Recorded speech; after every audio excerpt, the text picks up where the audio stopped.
La loi sur les services d'identification électronique. Cette loi a été adoptée par le Parlement en septembre 2019.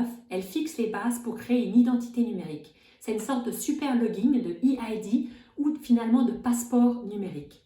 Elle permet à chacune et à chacun de s'identifier selon des données qui ont été certifiées par l'État.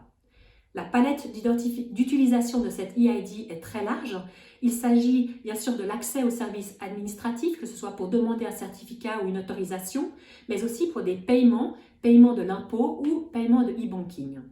À terme, on prévoit aussi des développements dans le domaine de la santé, par exemple, avec la carte électronique du patient, dans le domaine des droits démocratiques, avec la possibilité du e-voting, et puis aussi d'autres types de prestations de e-gouvernance ou bien dans le domaine de la fiscalité.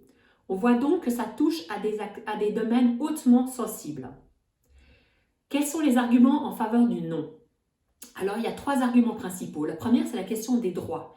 C'est de dire que chacun a droit à une identité numérique qui soit délivrée par l'État.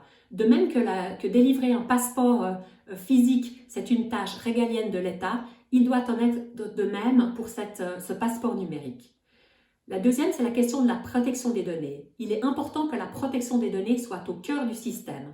Or, on peut penser que si cette tâche est délivrée à un tiers privé, il soit plus motivé par la recherche du profit. Et le troisième argument essentiel, c'est la question de la confiance.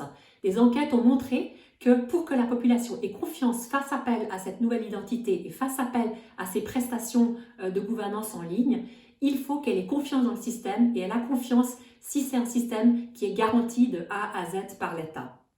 Ce sont toutes ces raisons qui ont fait que la députation de Chambre fédérale a voté non à cette loi et que le Parti des Verts vous invite aujourd'hui à vous prononcer en faveur du référendum, donc contre cette loi telle qu'elle est proposée actuellement.